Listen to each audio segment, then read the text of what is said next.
So yes, I have set up the main menu thing. Now it's working. So for debugging purposes, I have set it to G. So whenever I press G, what will happen is my game over screen will be triggered. Okay. For example, let's press G.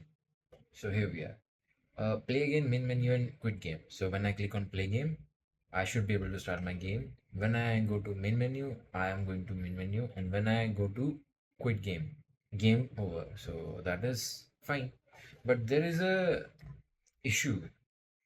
There is a challenge. There is a problem. Another one. You see, my crosshair. This is my crosshair, right?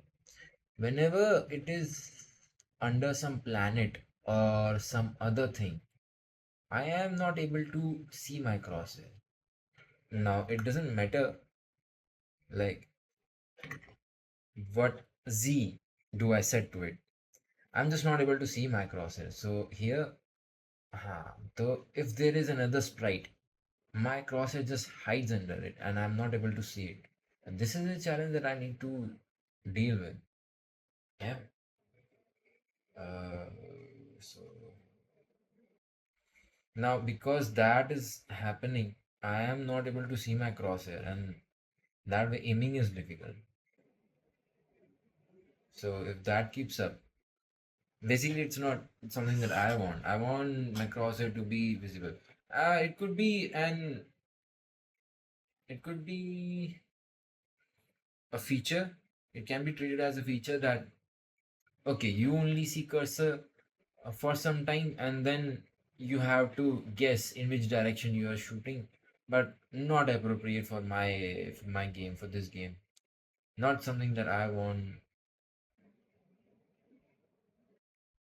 as a feature. So yeah, I need to fix that, and I'm kind of unable to figure out how this is working. Why? So here I have transformed.